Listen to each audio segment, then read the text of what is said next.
The journey of playing in a World Cup starts with a single declaration. I could play pro.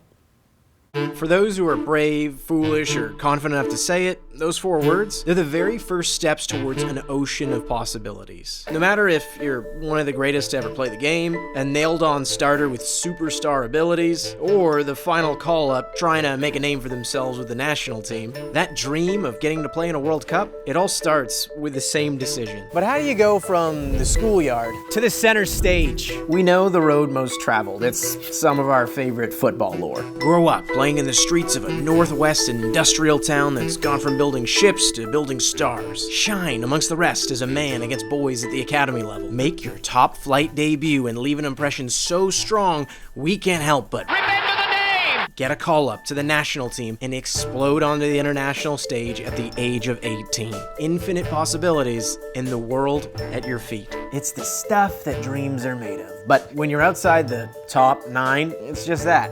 A dream.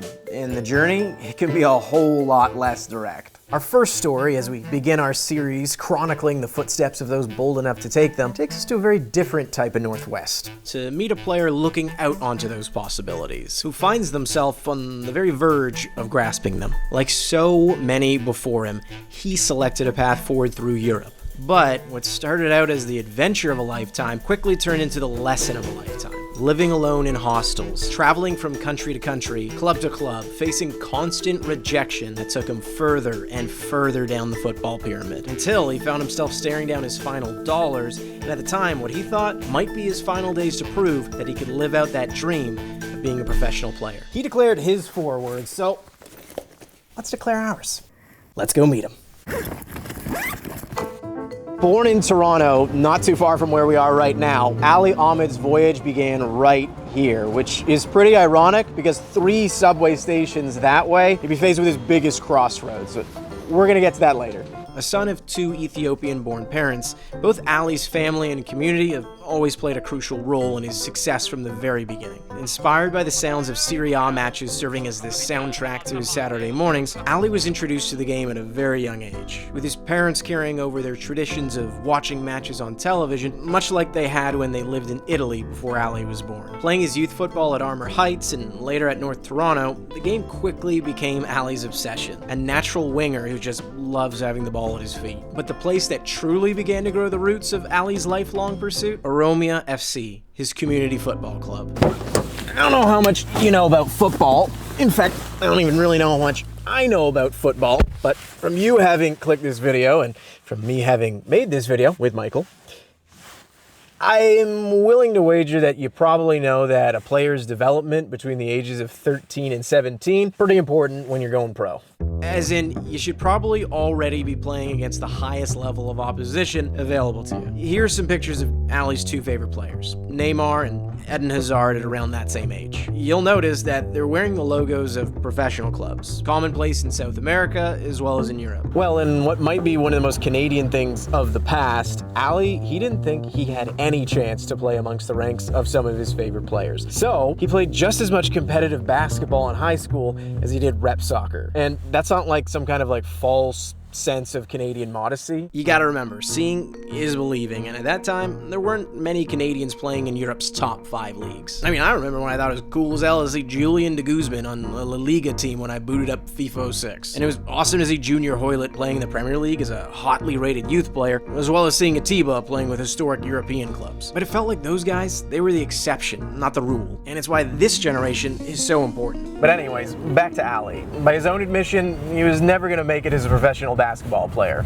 but he was about to take the first real step towards becoming a professional footballer. And that first step wasn't too far from home. With his student pass and Metro card in hand, Ali walked into Lawrence West Station, traveled 3 stops past Yorkdale, past Wilson, into the station formerly known as Downsview, and then made the hike all the way down Carl Hall Road, which if you've ever gone to the hangar, you know exactly how long that is, and walked into his first ever trial with a professional club, Toronto Football Club. After a week-long trial, the coaches of TFC's U19 side, they liked what they saw. Great technical ability, a good turn of pace, a talented midfield prospect for the future. And just like that, at the age of 17, Ali, he looked like he would have the opportunity to sign with his hometown club. Just sign on the dotted line, and you're in.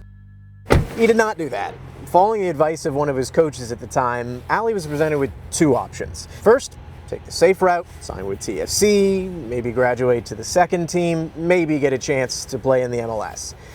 Or, and hear me out on this one, you follow in the footsteps of the exceptional, travel overseas, impress the academy of a European club in a top 5 league who simply never had you on their radar, make your way into their first team where you play Champions League football, all before making your eventual move to one of the biggest clubs in the world, saying aloud, perhaps it wasn't just a dream after all. Oh, yeah! At 17, that's a hard one to say no to. So Ali didn't. He reserved that no for TFC. Thank you, but Europe is calling. And just a few months later, Ali found himself at Pearson Airport, where the life he always dreamed of was just a single flight away. Now, you might remember that at some point at the beginning of this, I said that Ali's journey was anything but straightforward. Well, this is where all those twists and turns begin to take place on the map. Touching down in Lisbon, Ali earned an opportunity to trial with the U19 side of Belenenses, the third largest club in the Portuguese capital. Traditionally a team that enjoyed a consistent run of seasons in Portugal's top division, in the season prior to Ali's arrival, Belenenses went through a historically unprecedented split due to turmoil within the club, leading to the club losing its first team and its U23 squad, while also being relegated from the Premier League all the way down to the 6th division. Tough, but where there are challenges, there are opportunities.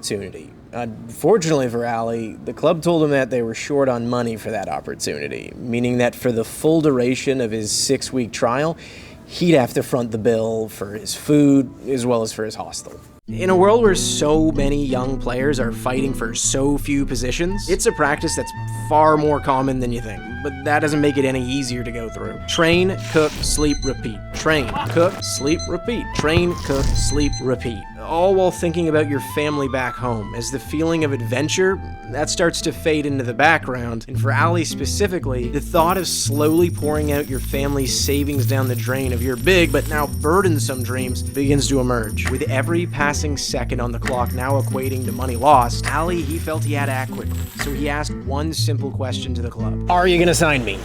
Looking confused, Belenenses said, no. And in fact, no side in Europe can sign you. You're not 18. You see, we all have an image in our mind of what football agents actually do, and while they certainly can take advantage of situations, they can also outline them in detail for young players who naturally will not understand FIFA's labyrinth of rules and regulations regarding player transfers. So, Ali waited another few weeks. Another long few weeks, staring at a clock and staring at an account balance. In November, he turned 18, but with no contract in hand and no one to guide him through the process, Ali, he was done waiting. He had to act, so he did. He left for Spain, managing to land another trial with the U23 team of a second division side in Spain. Train, cook, sleep, repeat. Train, cook, sleep, repeat. Train, cook, sleep, repeat. The life of a footballer is all about routines. Fortunately, sometimes, a large part of that routine is rooted in rejection. A few months and a few $1,000s later, Ali had no choice but to return home to Canada. In the following months, he'd take that all too familiar 3-stop trip from Lawrence West Station back up to Downsview Station. But not to use this entrance to formally train with TFC, but rather to use this entrance to informally train on the fields where just over 12 months earlier, the one trial that had successfully led to him earning a contract had taken place. So instead of running with his teammates during training drills with his club, he was now running away from security who were guarding the grounds of their club. In the months that followed, COVID, as it did with everything, complicated matters. He had a brief but unsuccessful spell with the Whitecaps before moving back to Europe in June to continue that pathway. This time in the Netherlands. He trained with other hopefuls looking for agency representation. No luck. He returned to Portugal, this time hopping between the 2nd, 3rd, and 4th divisions. No luck. With the sound of seconds and dollars ticking away suddenly beginning to re-emerge, Ali converted his remaining euros to pounds and hopes into prayers, moving further north over the Atlantic into England, where he would take any trial that he could get, even if it meant moving further down the leagues. You remember when Welcome to Wrexham first aired? They were discussing just how far down the English football pyramid that the club had tumbled. Well, you know, that was the National League, and that's a grind for sure, but that's the 5th division. Ali was looking further down than that. Division 6, where the leagues begin to split into 2, meaning 48 clubs are fighting for 4 promotions. Further, for Ali's trials in England, he was able to get a look in from clubs in the 7th division, where there are 4 leagues and 88 clubs, including #United, if that helps put things into perspective. It might be semi-professional football, but for Ali, at that point, he was just looking for any opportunity. The problem was, in England, he would not find it. Talented? Absolutely, but not quite the right physicality, not quite the right experience, not quite gonna work out. Home is where the heart is a platitude for sure. But for Ali, home, not Europe, marked the path forward. Down to his last dollars, down on his hopes of ever fulfilling both his dreams and his potential, Ali, he looked overseas once again, this time towards home, hoping that there still may be a place for him. It takes a whole lot more energy to build faith a second time around. 3 years removed from saying no to the opportunity to playing for Toronto FC's academy, Ali was hoping that Vancouver, they'd say yes to playing for theirs. Was that pathway still intact? Luckily for Ali, it was. Rejoining Vancouver's under-23 team, Ali continued what the club called an extended trial, an extension to his hopes to one day professionally play for the club, and a feat that no other player in Vancouver's whole next pro setup had yet managed to accomplish. A year later, a year wiser, a year better, Ali, he became the first player to complete the ascent. On November 16th, 2022, Ali Ahmed became the first player in the club's history to go from MLS Next Pro to signing with the first team.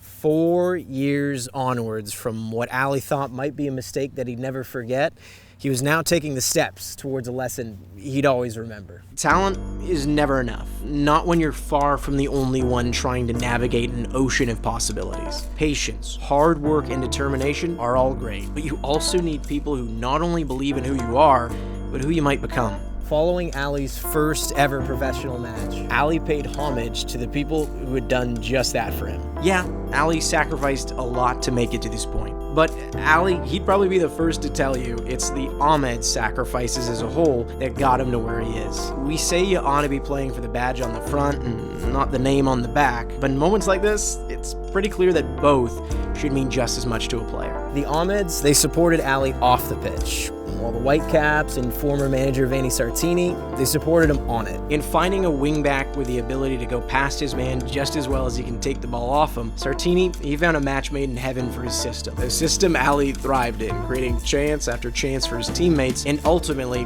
for himself as well, becoming an important player for not only Vancouver, but now for Canada as well. After winning the Young Canadian Player of the Year award for the Canadian Championship in his first full year playing professionally, Ali, he was rewarded with his first ever call-up to the national team for the 2023 Gold Cup. Much like how Ali developed into the exact type of player that Vancouver needed, he's done the very same thing for Team Canada.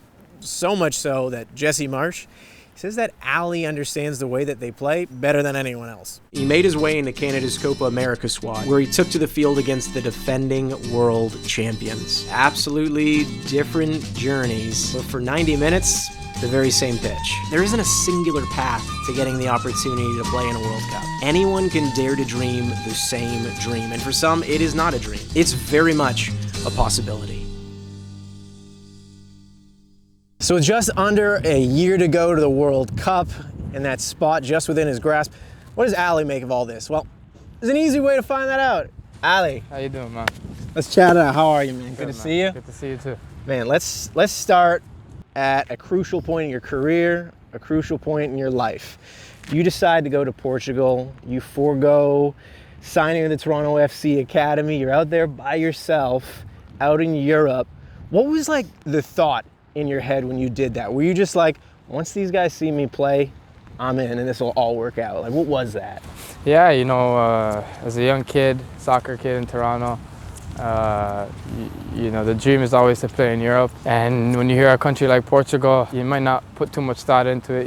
You know, you just want to get to Portugal the next day. And, you know, and I wanted to bet on myself, and that's exactly how it went. You know, I took my chance and I went. And, you know, some adversity there, but, you know, a great experience for me. Still some adversity there. You say that, and it's almost like you've almost undersold in the sense that, like, you went through a lot even during that period there. So let's just say you return from Europe. You're now back in Toronto. You're running around having a little bit of impromptu sessions on the TFC Academy grounds, getting chased out of there by security. But like, is there a moment there where you're like, damn, like, did I make the right call here? Should I have just gone to what was in front of me? Like, what were you feeling when you're in that moment in Toronto and you're back, still not knowing how things would go? Yeah, for sure. There's definitely a lot of moments where, you know, you might think you made the wrong decision, and you think, oh, I should have done this, should have done that.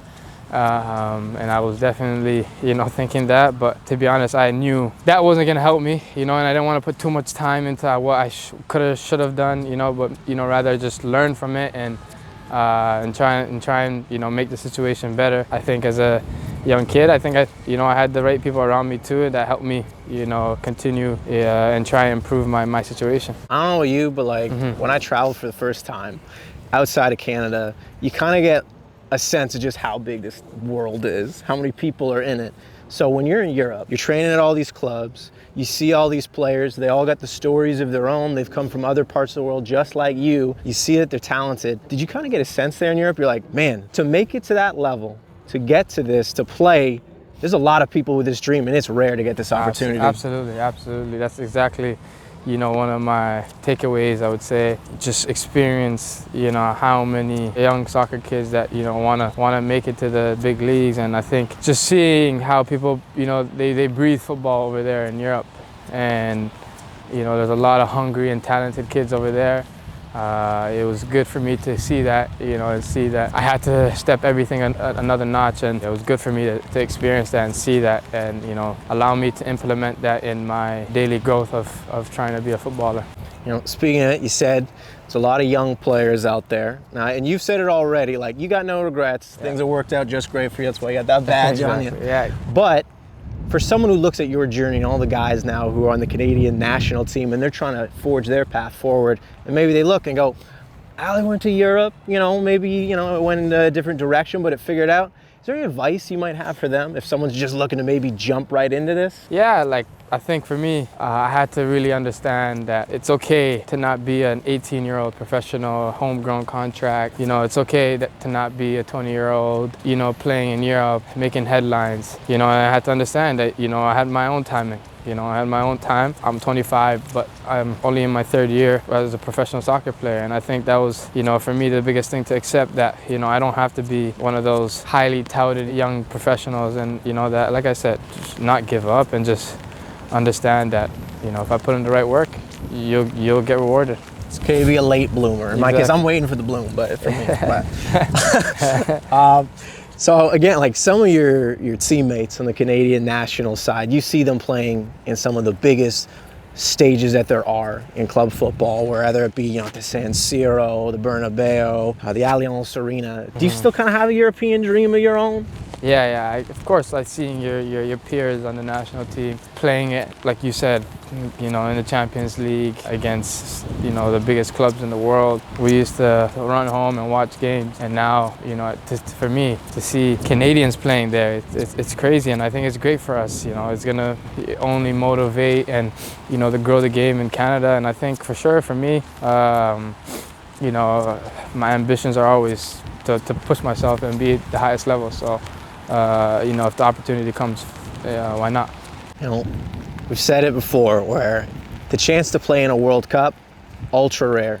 The chance to play in a home World Cup, even rarer. I know one of your favorite players growing up, how like most people's favorite player, Neymar. Yeah. Even he got an opportunity at that, and he saw how big that was, and that guy's done everything. But for yourself, have you grasped even just kind of in this moment just how big this kind of feels, just on the precipice of all of it? For sure. I'm a nostalgic guy. You know, I like to reflect too. A World Cup, like you said, is rare, you know, to be able to participate, you know, at home in this beautiful country. You know, for me, special too, you know, Toronto and Vancouver, two cities that, you know, are like home, special places in my heart. I don't even know how to explain how special it's gonna be. You know, you get all these images in your head and just itching for it to happen, man. Obviously, journey, destination, two separate things.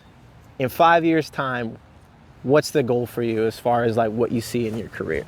Like what like I get it. No one wants to focus on the destination, but what are the ambitions that you have for yourself? Honestly, just, you know, I think one thing I'm starting to, you know, get a good grasp of in this journey is you can never take a season or training, a game for granted, you know, because time flies, your career flies. Honestly speaking, just enjoying every single day with the guys, the group, the team. You know, extremely grateful to be in this position and, you know, compete in a league like MLS. Of course, like I said earlier, just trying to push myself and, you know, reach the highest levels of football. And, you know, I think right now I'm at a, you know, good age to be where my legs might, you know, still be fresh and, you know, ready to go. So just try and, you know, keep pushing myself to reach, you know, higher levels every day.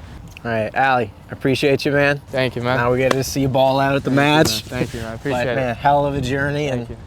can't wait to see where it goes. Yes, sir. Yes, sir. Thank you, guys.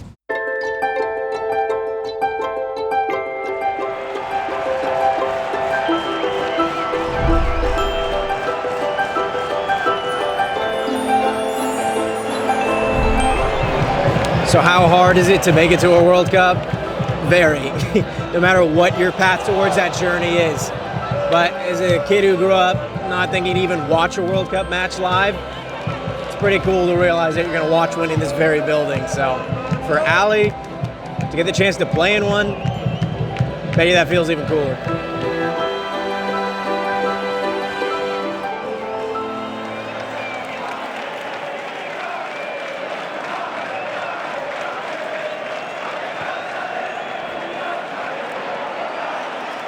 To Ahmed! Yes, it's in! The goal that was coming for Vancouver! Ali Ahmed levels MLS Cup! 1-1.